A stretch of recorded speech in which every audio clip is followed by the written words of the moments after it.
Welcome to the What I Meant to Say podcast. I'm your host, Wendy Jones, founder of Be Better Media and a mom of 4, passionate about human connection. I am so excited to finally sit down with Pam and Batia Rotshtein. Beyond their journey to Batia's collegiate athletic career, playing beach volleyball for the University of Oregon, this dynamic mother-daughter duo has a passion for giving back that has been instilled over generations in their family. Wait till you hear about their adventures teaching volleyball to kids at an orphanage in Honduras and the gratitude and perspective they received from their experience giving back. Yeah, so we have been waiting so long to do this. I feel like we've been talking about having this chit chat for before COVID. Exactly. So I'm so excited to be here today. I've always loved watching you play, Batia. Thank you. And thank you for doing this with your mom. Thank you for being willing to share about your relationship and the story of, you know, athletics and what we can learn from it and how we give back and keeping it all in perspective. So much to cover here, but thank you guys for coming today. Of course. Thank you for having us, Wendy. Yeah.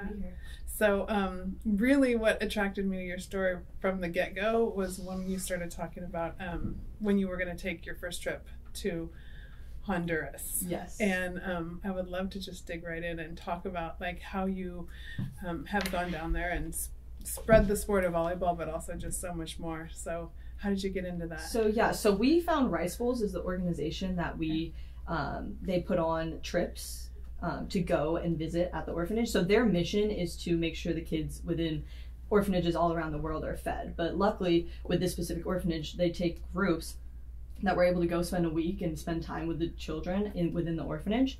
So we found this organization through our family had done it. So now it's like a huge trip that we kind of go on, like all the girls in our family kind of do it yearly. So it's not just like visit, like it's a very big deal because we get to be with our family who lives across the country that we don't get to see very much. And then we get to go see these kids that we get to see once a year that we've built these connections with. And then as for volleyball, everyone there, like my cousin is an art teacher. She hosts art camps. I teach volleyball there. Everyone kind of brings their own talent and will share it with the kids. So I've partnered with AVP First and they help sponsor some swag and balls and nets and all that. And then the kids love it because they basically just play soccer that's like native to their country. So when you bring out a volleyball, it's crazy. They love it. But they started kicking it. Yeah, they start kicking it. But it works and it's just really fun to see. It brings them together too. And it takes them out of their comfort zone, which they don't get a lot. So it's really something special to watch. Yeah. Do you feel like that desire to give back was something that you taught from a young age? Definitely, yeah. My mother definitely instilled to gratitude and giving back since I was a kid, since as early as I can remember. Yeah. And where does that come from? Do you know, I think it came from my parents, which came from their parents. And, you know, they taught me, they would sign me up during the summer. I was a lifeguard, so they would sign me up to teach underserved kids how to swim, swimming lessons. And every summer it would be something different. I knew 2 weeks of my summer would be some kind of give back. And so, you know, in the early years, I was like, why do I have to do this? I want to play with my friends. But as the years went on, it was so gratifying and it changes you. It changes who you are. So I guess that it just became a part of me. And with her, I wanted to make sure she had that same feeling of gratitude. Yeah. So you know what I love about that so much? What occurs to me is like, even, you know, when you started, you had that teenager feeling of like, I don't want to, like, why are you taking me away from my friends? Right. And yet in that generation, maybe there was less of a kickback. Like we kind of just said, oh, well, they said we have to do it, so we have to do it. Right. Absolutely. Versus I feel like nowadays, maybe there's a lot more, like kids feel like I tell my kids, like, you're not in charge, right? Like if something's good, because as the parent, you know something's going to catch on. Absolutely. Right? Absolutely. And that's that generational learning where it's like sometimes you just have to do something and you have to experience it. Exactly. To let that feeling catch on. Exactly. And then talk about it more. I think that was different in my generation. We were just told, I signed you up, this is what you're doing, but why? Because I said so. Yes. Whereas, you know, with her, I would say, because this is how it's going to benefit you. You're going to feel really good at the end of the day and at the end of this stay. And that always is the case. So they know the purpose and the reason for why they're doing what they're doing. And I think that makes a big difference. I love the evolution of that, because that's kind of like the old school, just show up and do it. Yes. Plus the additional understanding that you're having a purpose and that you're going to gain even more purpose after you've done something. Exactly. And I think my mom did a really good job of just including me in everything. Like she incorporated me in like the give back part, and I would also be kind of behind the scenes, and then we would go do this and go do this. And I think seeing just all the different aspects of it really helped me realize the importance of it. So I think that's what kind of helped it stick, not just in my childhood, like it's something that I'm obviously going to carry out through my entire life and teach my children. Yeah, and what I also love how you've been able to do these things while being involved in sports, because I watched you through high school playing at Redondo, and I know you played club. Yes. Like how did you make time for all of the things, being a student, being an athlete, and also being able to give back? Well, I don't know. You don't really make time. Like, it's gotten to the point that it's a part of my life. Like, we're going to Honduras, we're going to find a way to go. If it's not this week, we're going to, find another time to do it, because it's not making time for it. It's just finding the right time, because it's something that's just a part of my life. So it's not, I guess that's. And how many years now have you guys gone back? 4. Well, we missed 2020. We've been involved with them for 4 years, and we fundraised in 2020, but we weren't able to take the trip.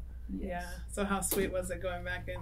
It was amazing. After you missed a year. Yeah, it was amazing. It was. These kids are, and it was so funny to me to see how over the years how they progressed. Now, they used to when she first started with volleyball, they were kicking it and wanting to play soccer, and now she walked in and they're like, Batia, volleyball, when are we going to play? And they were actually, these kids are very athletic. They were very good at the actual volleyball part of it. So it was so much fun. We get to know them more and more each year. So we have it's really fun. It's fun too, because I get to like play soccer with them every night. We'll play soccer. So when I started playing, I think we did volleyball. I think 2 or 3 days into being there, we had played soccer a few nights, and they like joke around with me because it's not my strongest sport. And then they come out and are able to like bond with me with volleyball. So it is something that brings everyone together there. It's so cool. Yeah. And I mean, and it goes to show you, like, really the things we're exposed to, like, you don't know until you're able to try something. And in so many places in the world,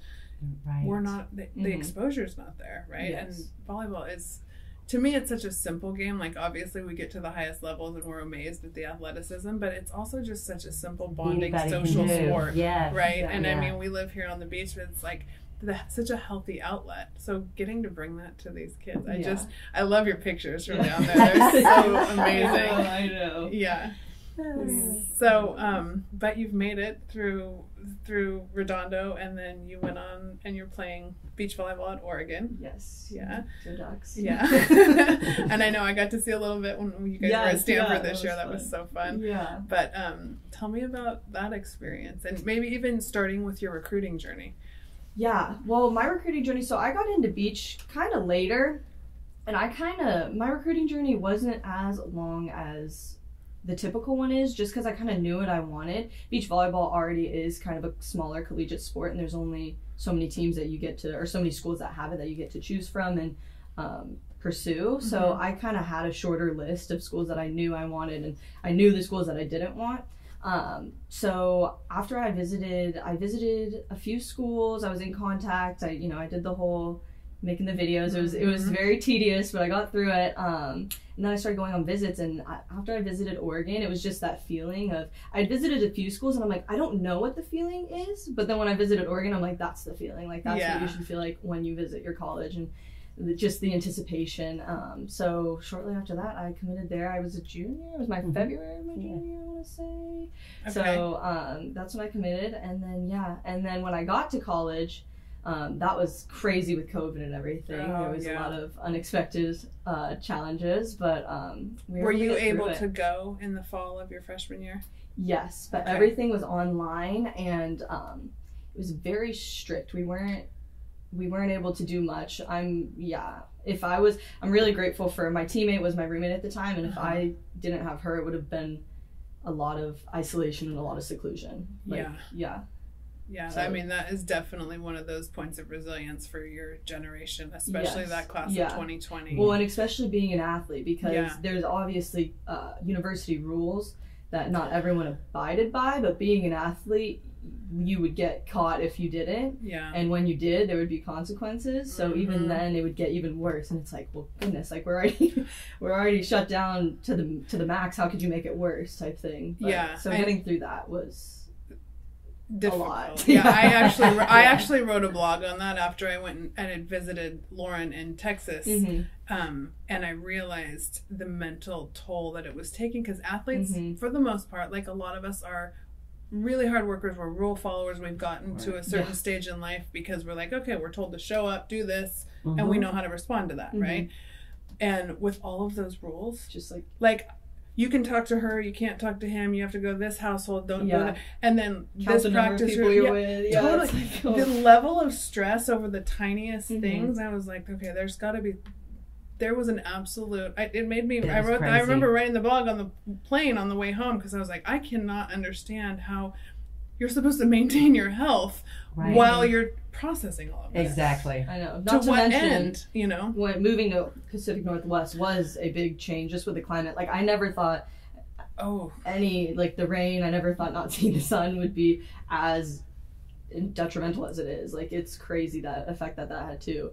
Having to play in that as well. Oh yeah, I know. Yeah, I think that's probably one of the hardest things about leaving the South. I know, because there's nowhere that has weather like here. It was just like the biggest change that could have been made was made. So having to adjust to that with COVID and all that was definitely trying times, but made it through, and it's I'm excited for now. We have in-person classes, and now program-wise, we're starting to work with the athletic department, have weekly meetings with our sports liaison to try and create that communication, because freshman year there was a lack of communication with our program and the athletic department, and it just left my team feeling we don't feel that we were heard, but now we're able to have those weekly meetings and say how we feel, and it's kind of a give and take, and now we have this open communication, and that's kind of what's allowed purpose within the program. Because freshman year,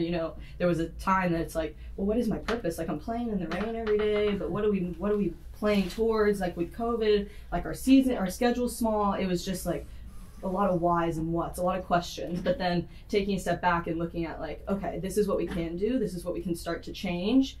That's the purpose, and that's I love that. That's what kind of kept me there. You have an option. Any athlete has an option to go. Right. But you're at a school that has such an amazing, massive athletic program, and if you don't, as a sport, if you don't feel like you're part of that, I would think that's even it's gonna be even more glaring, right? Yeah, exactly. But I love it when someone takes a challenge and then looks to see what they can do, and then to see that improvement. Yeah. So we've small baby steps, but we've already seen some within the culture. We got a full-time head coach, Jason Dillard, who has him and Janice have done so much for the program and sacrificed so much for us, and we're so grateful for them. And then with the culture, like, we've really created a base, and we're going to continue to grow off of that and continue our meetings with the athletic department, and just keep trying to push. And how has that affected, like, your team culture within the players on the team? We are a very close team. Like, I don't think I've had a team as close as the girls that I have now as my teammates. We just like to have fun.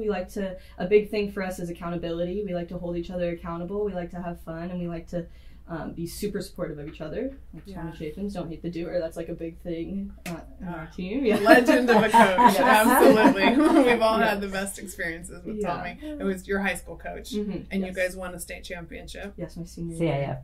CIF, that's right. Not that you win some, you lose some, but I remember that. That was a great run and a great team. Yes, that was a really great team. But the thing I love about Tommy is that no matter what team he's coaching, the lessons are always the same. Absolutely. Right, and then you get to take those lessons and when you get to take them to bigger schools and bigger places. Yeah, and I think that's what I see. Jason mimics Tommy in the way that, like, he doesn't look at us as athletes first. He looks at us as people first. So he's always has our best interests at heart as a person before as an athlete. I love that. That's been really helpful. Yeah. Even getting advice from him, because obviously, we see him every day. He knows a lot about us and a lot about our lives. And we had a lot of yeah, he just needed to be there a lot for all of us. So with Yeah. everything going on, so For sure. he's been a very good outlet. Yeah. That's awesome. That's so important in a coach, because that it is such a huge part of your life as a Mm-hmm. college athlete, to feel that support is, especially when you're away. And Exactly. was there ever a time, I mean, in 2020 that, you know, did she call you in distress? We talk like very regularly. Yes, I know. I have that relationship Yes. with mine too. Yes, there And were. what does it feel like for you as a mom when Gosh, they you call? just want to jump on a plane and, jet there. Yeah. But it was, it was a growing time, because everybody was kind of walking through some kind of difficulty during that time, myself included. I have my own business, and I didn't know what was happening. So she was there as much for me as I was there for her in some of those discussions. But we just talked through it, and sometimes that's just what it's all about, is to be able to vent and have someone there to listen, and just to say, okay, you could leave. That is an option. Or you could stay and be a part of the change. How would that look? So that was kind of my message to her, because I didn't think leaving in a COVID year, there wasn't going to be many places to go. And everyone was having some kind of issue. Everybody I talked to was disillusioned or disappointed in some way. So why not just remember what you thought about it when you visited, and see what you can do to help the program elevate. And so we've talked through it, and we got through that year, and it just got better from there. So good. So yeah. So good. Yeah, and the communication. Oh, for sure. And talking through things, because it gets all pent up in your head, and there's this and this and this, and it's like, and then you're trying to articulate it, and then that's a whole nother, it's challenging trying to talk through, okay, this is what's going on, this is the feelings that I'm feeling, that's why I'm feeling it, this is what I want to do about it, this is what I am going to do, like, this is what I can do. Just trying to balance it all is just a lot. So having to talk through that. And sometimes it was just spinning. Like, she would start the conversation with, I don't want your opinion. Yeah. I've got an idea of what I want to do, but I need to vent. So don't speak for the next 5 minutes. Yeah. And you had to honor that. So that was part of it too, just getting it off your chest. Yeah, I think that's one of the hardest things as a parent, because you just want to jump in their butt. Yeah. I would do this. Or you should do this. Yeah. So she would just right off the bat say, I don't want to hear that. Yeah. Very self-aware. Well, she's always tried to play devil's advocate. So when I really didn't want to hear it, I'm like, just don't. Just don't. Not right now. Not right now. Yeah. I'll give you an opportunity, just not now. So, So were there things you saw in Batia's personality from when she was little that you knew you wanted to nurture, or has it been more of a like? Yeah, for sure. Batia was a very happy kid, very much an extrovert. I would notice, like, from when we just started going to the park, she was the kid that just jumped in there. She would play with whoever it was and just introduce herself. They would just start playing like kids do. Yeah. And my heart would be for the little kid sitting on the side, like, looking like she wants to play, but not being able to do that. So I saw that Batia had that, and so I would just encourage her. I'd like, that little girl looks like she really wants to play with you. Why don't you go ask her, or with y'all, why don't you go ask her? And then when she did, 9 times out of 10, it made the kids' day, and they jumped in and started playing with everybody and ended up having fun.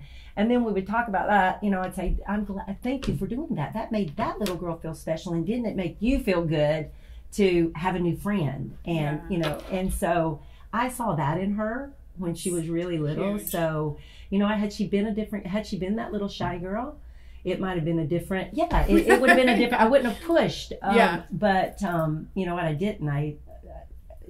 I tried to foster what she was given naturally, and just expand on that, and push her a little bit, or encourage her in that realm to do a little bit more.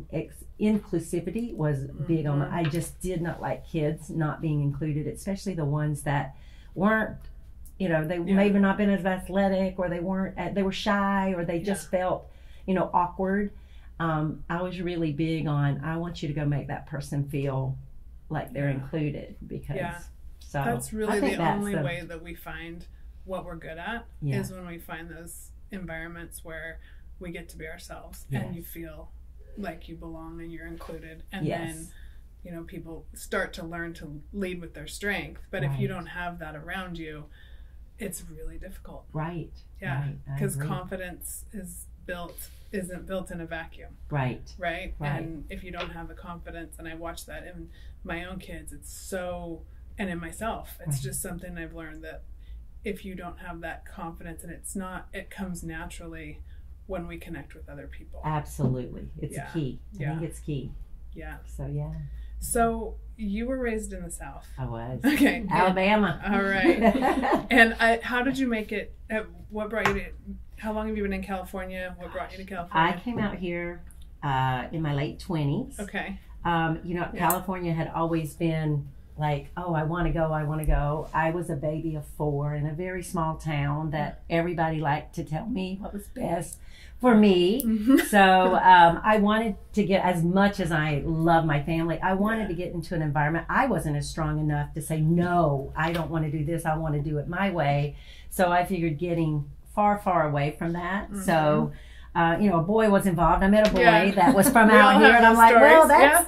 that I know somebody. Yeah. So, I mean, I didn't Yeah. move out with him, but knowing another person in this that's huge. county made it easy. So it gave me the strength, I think, to come out. And I never went back. And that was like, you know, a long time ago, almost 30 years. Isn't it crazy? So yeah, and I love it. I do go home. We go, my family is all back there. So we go home when she was little 3 or 4 times a year. But Yeah. with Once sports started. Yes. Once or twice. It'd but, be Christmas and summer if we're lucky, but you know, with JOs and travel tournaments. Yeah, it got, summer was like, Yes, exactly. So we did what we could. Or if like there was, I mean, one year we went to NOLA, and then after NOLA we went to Florida just to, it was a quick trip. So we made it work. We definitely got our family time in because it is important for us to get back there and see everyone. What are some of the things that you learned from even you just visiting down there that you like to take from that culture that maybe we don't see in California as much?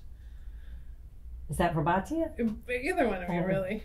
Go ahead, Batia. Yeah. Probably just open-mindedness and just excitement to explore more than what you have in those little small towns. Like not even just California, like there's a whole world to explore. And I think not everyone's kind of okay. I don't want to say settling, but because it's okay to live in a small town, obviously, but just knowing that there's so much more out there to explore. There's different cultures and there's different mindsets and there's different beliefs and opinions, and just to, even if you don't agree with them, just to hear them, just to accept how someone else feels.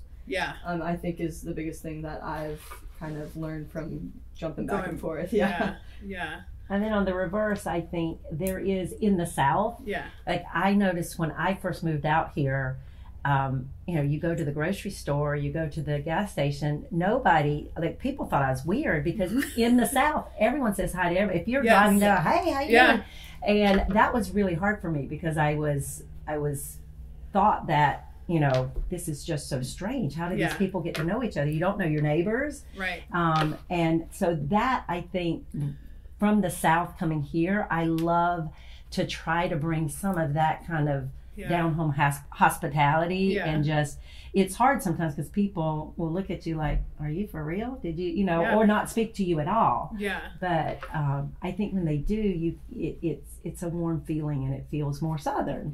It does. But it's so genuine. I mean, really coming from both of you. And that's what I've always loved about connecting with you and knowing you guys, is it's such a genuine feeling. And I grew up in Fresno, and I feel there's some of the same, like when I came down here, I feel like there's so many people that maybe we just learn to tune stuff out because people are so close that you're like, wow, if I say hi to one person, I'm going to be saying hi to like every single person coming, right? Well, and I think like, everybody's on their track. They're so on their, much they're faster. going. Because I've talked to a lot of my friends born and raised here, and I've broached that conversation with them, and they're like, you know what? You just don't think about it. You're in your little world, and it's not considered rude here not to get. But I'm kind of one of those. I feel like you're enriched by those around you, and they're around you for a reason. So why not, you know, branch out and at least, you know, you don't know what's there until you open up for it.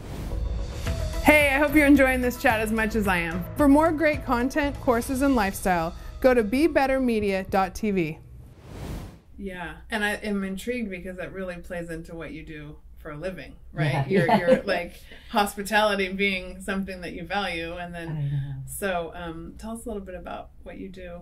So I have a hospitality company. My background is hotel sales, and then when she was young and we moved to after my divorce, I didn't want to do the grinding of working for a hotel and having to be on property and travel all the time. I wanted to be on my terms so I could be there more for her.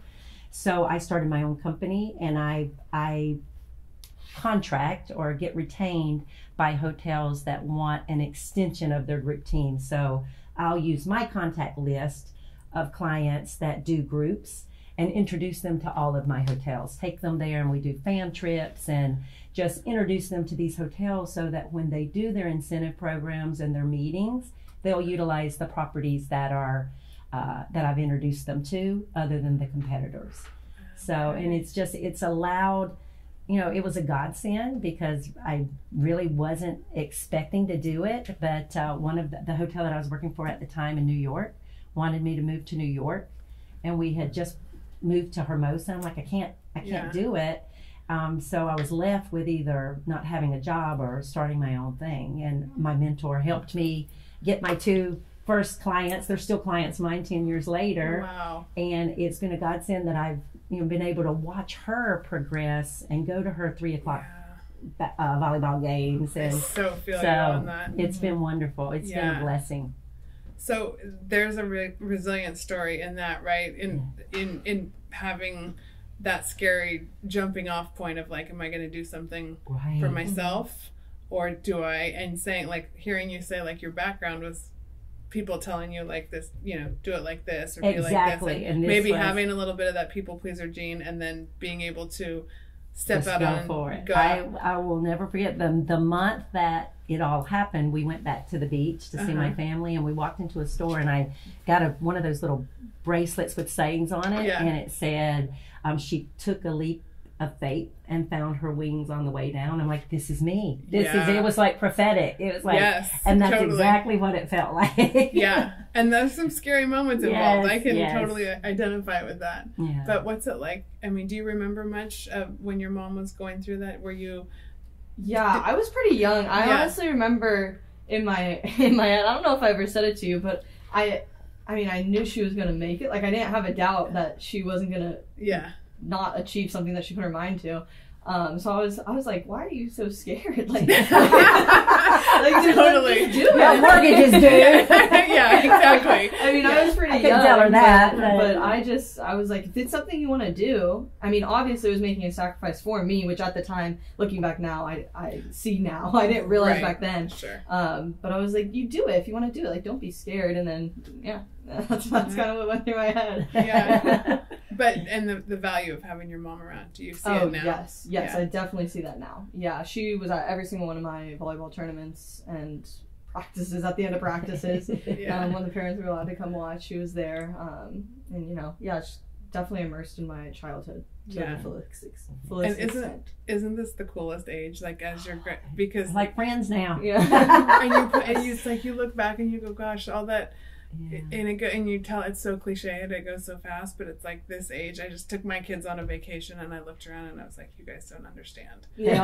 All your kids are like grown. I was like, I used to call it parenting from a different location, and this is like so amazingly fun because we're all sitting around talking, and you have this relationship that is, but you put so much into, you have to build that from a young, you built it from a young age. So you just do it day by day, and then it accumulates into what it is 20 years later. It's crazy, right? You've also been involved in coaching, not just playing volleyball. Yes. But so how old were you when you started coaching? It was right when I gave up indoor volleyball to pursue beach. I started coaching for my 16 years. Was that 11th grade? 11th. Junior year. It would be junior year. So you still played high school, but you didn't play club. Yes. So I did club beach. Sophomore year, I did both. club indoor, club beach, and it was too much. Intense. So I had to choose, and beach allowed more opportunity. It's something, the longevity of the game, like, I want to be playing my whole life, and the opportunity, and I like because I was very undersized I was a middle for indoor, so I didn't get as many touches and as many sets. So I liked being able to be involved in every single play on the beach, and like you're touching it. I was just sitting yesterday with my friends from Cal Poly. We all played middle at some point. Yeah. And we were talking about like, why don't they start all kids in just beach volleyball so that they learn how to do everything? Because no one wants their kid to play middle anymore. I'm like, the only reason that you shouldn't play middle is because you never learn how to pass.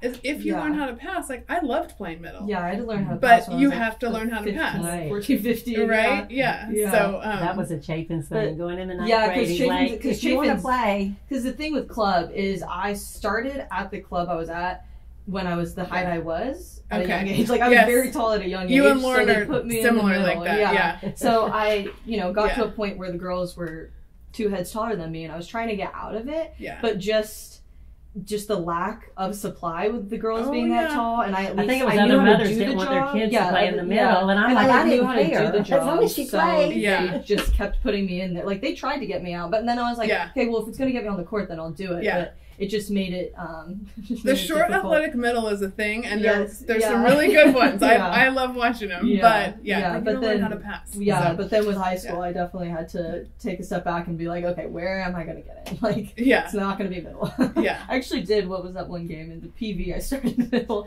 like I think my sophomore year. It was legendary. This is the best memories though, right? Okay, so when you stopped playing indoor club, then you started coaching. Were you coaching at the same club that you played? Yes, I was coaching.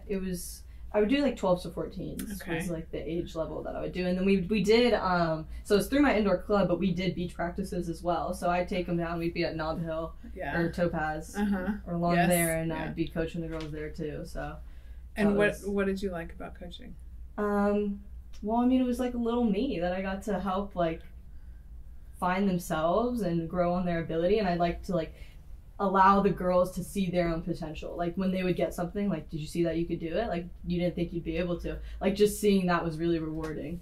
Yeah. Just having them meet their full potential or work towards meeting their full potential. Yeah, that's so cool. Yeah. Because I think coaching's a skill that not every athlete has, and I think it converts really well when you're still playing, especially in beach volleyball, because there's only 2 of you on the court. So when you've got to college and you have that under your belt, I think that could be so. Lauren did a lot of coaching for Tommy. And when you guys, and you've done AVP First, so that you can go out and coach those kids too. And that program is so amazing. You got Pam, you're on the board of AVP First. And tell us a little bit about the goals. Do you know what? It's amazing. We're the goal is to get more kids introduced to a sport that a lot of kids would never have the opportunity to, if not for organizations like AVP First. So we run clinics around the country, sometimes paired with where our tour stops are, sometimes paired with universities. But Tony Giarla, our executive director, he is just amazing at putting it all together and, just trying to make the little impact of the world, just affecting kids. Yeah. So. And Lauren and I have done a couple of those, and the kids are amazing. Aren't they precious? Yeah. And they're so excited to be out there on the beach. And we did one in New Orleans, which is like man-made coconut beaches. But it was so cool because these kids, you have a few that have touched a volleyball before to kids who have never played, and isn't it fun to just see the light, and then you see some of them that this kid who's never touched the ball can really is like an athlete. Just needs a little bit more time with this. So yes, it's growing and we're doing more and more. So it's great. Yeah, really, really cool. Yeah. So back to your career at Oregon. You guys had some big wins this year for a growing program. What was that like? Who were they against, and what was it like?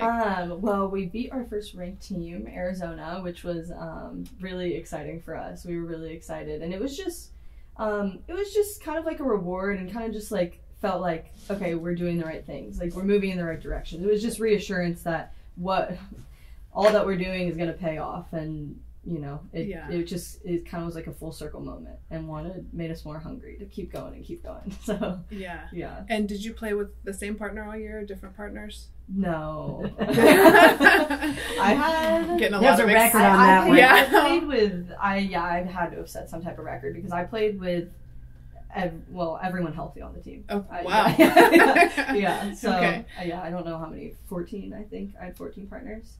Oh my goodness. I did kind of just bounce around. But I did, you know, at the end of the season, I was talking to my coach, and I was like, what was that about? And he was like, well, I mean, I knew that you would be able to do it. And there was a lot of challenges. Like, it wasn't just like, oh, I'm playing with 14 people. Like, it was challenging and frustrating at times, but it did teach me things as well, to be able to be versatile and be able to, okay, this is how this person responds as opposed to this person who responds this way. Having to like learn that and feed one player with what they need and feed another with what they need was definitely like a balance that I had to learn. Yeah, for sure. I had to teach myself. For sure. Yeah, like I said, it is hard when it's only two people on the court, right? Yeah. And what are some of your favorite qualities in a partner? Just someone who's like supportive and super encouraging. Yeah. Someone who like just wants to be there, wants to be having fun, and wants to be playing, and that's about it. Just someone who's there for a good time, like, and it isn't dwelling on like the fact on like, oh, we lost a point, oh, I did this, but like just moving on, having a good time. Yeah.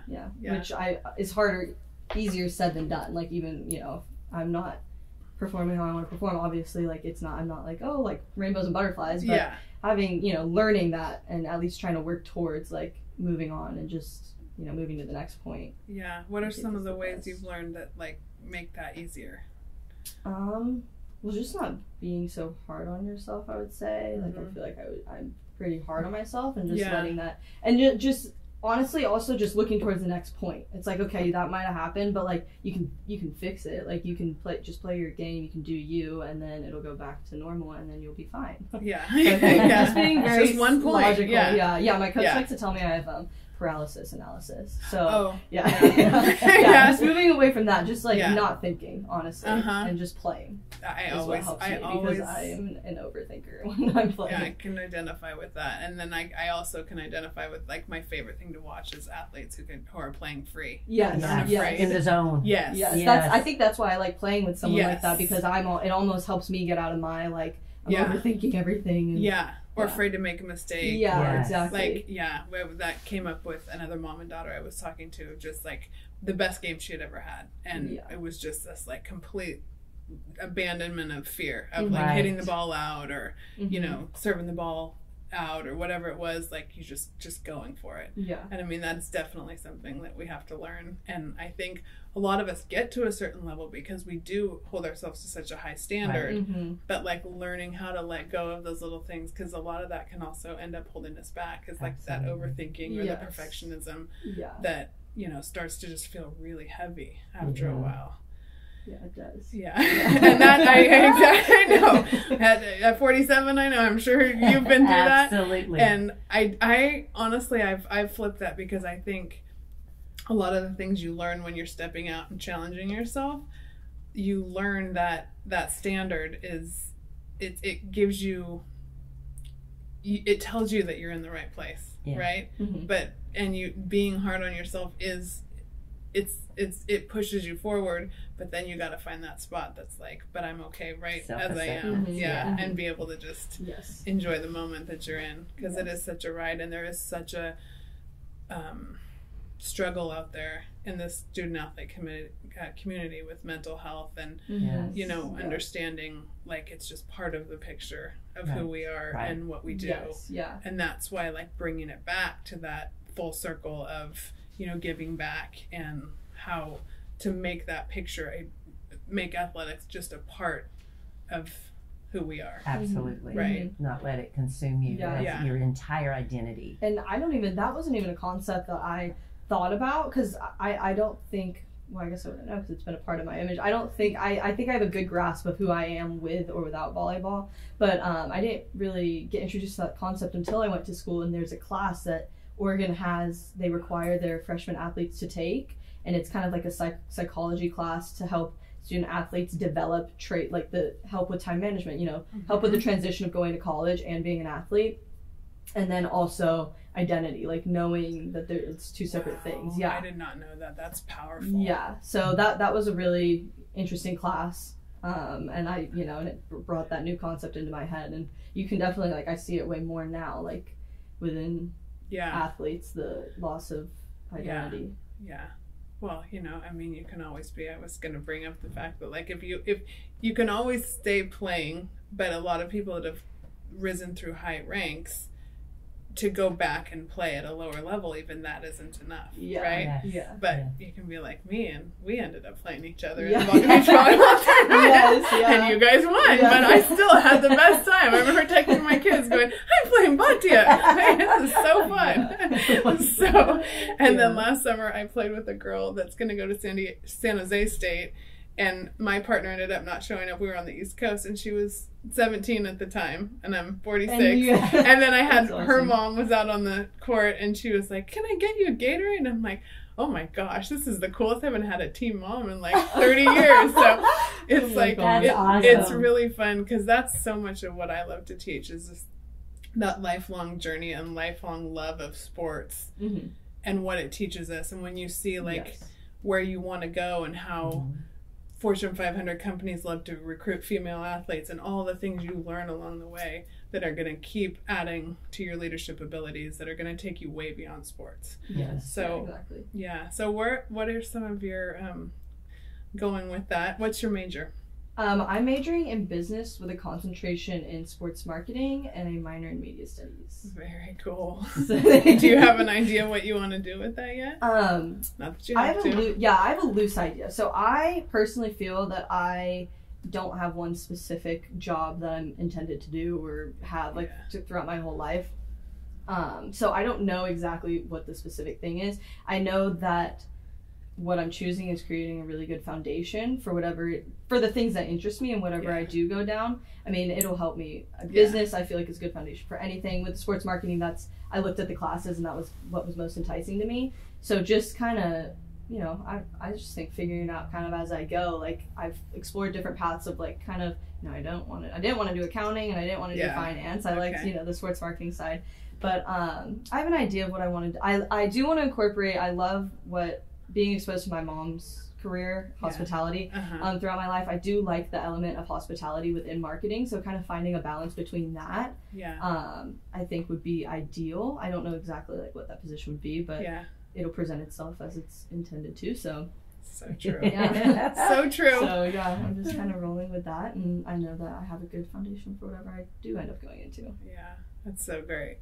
I love seeing people your age know what they're interested in, and not that you always have to, a lot of times our majors have nothing to do with where we end up, but you're in such a sweet spot for that. What you're studying, that's really really really cool. So okay, a lot of one of the questions I love to ask on my podcast, and especially when I'm doing a mom and daughter, one, I guess I'll go with you first. Like, if you could give a piece of advice to a younger player, what would one really good piece of advice you like to give? Mine would probably just be to play for yourself and do things for yourself.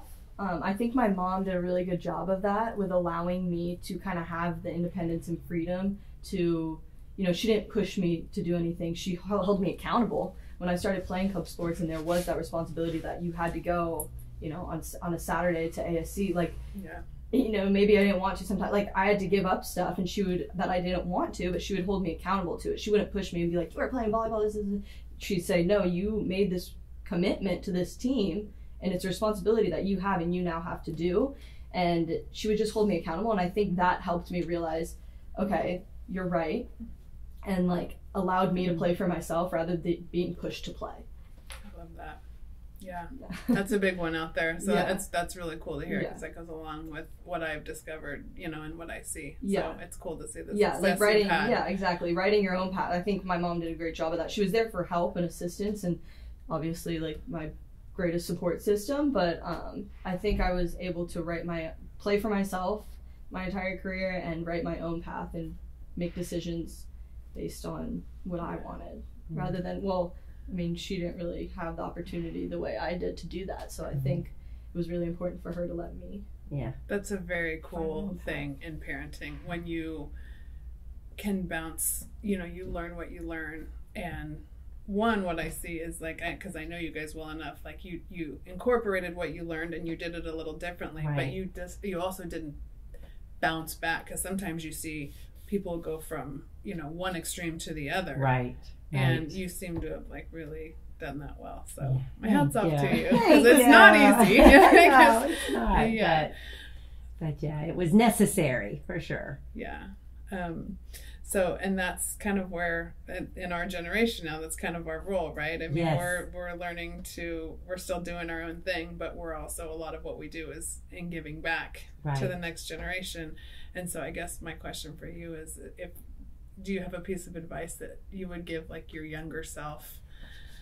Oh gosh. Yeah. So there's a whole book on that. Yeah. We could be here all day. Yeah, I mean, you know, with age comes wisdom, and you know, I think one of the major advices I give my younger self is, don't be fearful. Just go for it. Don't worry about what others are going to think, and live for others. Do it for you. And that would play down in so many ways. Some things I didn't do because I was fearful of what other people would think. And then some things I did do because it's what other people expected of me in my mind. And I didn't have the courage to say, no, I don't want to do that. I'm going to do it my way. I didn't have those words then. Yeah. So I think that would be it, is to be respectful and really listen to your elders, because they are, for the most part, should have some wisdom in them. But carve your own path, and don't be afraid, because we all as we grow, we're not going to grow if we don't have fear. Yeah. And you have a choice to either push through that fear and do it anyway, or succumb to it and just stay stagnant. Totally. And I saw it with her, I thought, in beach volleyball, because she was way later to the game than many of the people that she was playing with. And she would get beat so bad, and I would be like, my stomach. No, it's so painful. It's so painful. She had that mentality. I'm not playing for those other girls out there. I'm playing to get better. And they're beating me, but I'm learning. They've been playing a lot longer than me. So she had I didn't have that mentality growing up. I would go practice for 50 hours just to try to come back and beat them the next time. And to an unhealthy measure, I wanted to be the best at everything I did. So I think that would be my biggest advice. Go for what you want to go for, and don't have the fear. So, you know, just push. It's going to be there. Push through it. Yeah. No, we were just having that conversation around the dinner table last night, and like how to stick through it when you're, you know, not just give up when you're like, oh, I'm not good at it. Right. Nobody's good at anything when they start. First start. Absolutely. Right? Yeah. Absolutely. And that one goes around our dinner table a lot. And that's great. And I think that we're in a different, with people like you, there's more of this type of mental health conversation that shows that that's the way it should be. Yeah. I don't think we had that. I mean, our parents did the best they could, and our peers around us, but we didn't have those tools that when she would come home, I'd say, look at it as growth, not failure. Yes. If you look at every failure as growth instead of stoppage, then you're better for it. And I think this generation seems to do that a lot better than my generation, or at least where I was. I would agree with that. That paradigm shift has been huge. I think through sports and even business and entrepreneurship, like that is, it's a real through line now that's talked about a lot more than I feel like I ever heard it when we were growing up. I didn't even know it existed. Yeah. You know, so yeah. Thank you for all the work you're doing. Oh, well, you know, I pull on every thread that I'm curious about, and somehow it's all come together in this like game of life. I love it. You know, ways that we can be better. So, so last question to wrap this up, where, if people wanted to reach out to find you, are you open to giving, you know, advice, or if younger athletes have questions, where can they find you? So social media wise, I have Instagram, which is Batia Claire, BATIA CLAIRE, and then I have Facebook, which is just Batia Rotshtein, and then perfect. phone number and email. If Yeah. We'll put your social media in the show notes so people can reach out to you. Yeah. And then Pam, how about for you? For me, so I don't do a lot of social media. Yeah. I look at yours and look at all the everybody else's. Well, even business wise. Yes. So PR Collection is my social media, and then you can put my email and phone number. I'm happy to, I'm open to discussions with anybody anytime. I love growth and I love helping that in any way. So feel free. All right, awesome. Well, it comes through beautifully in your relationship. These are my favorite interviews to do because this mother-daughter stuff is just like, it's my jam. So thank you for coming, and finally we got this on film. We've tried so many different times. So, but this was perfect. So thank you for being here today. Thank you. It's good to see you. Yeah. Thank you so much for listening to What I Meant to Say. If you enjoyed this conversation, you know what to do. Subscribe, rate, review. And for more great content, courses, and lifestyle, go to BeBetterMedia.tv.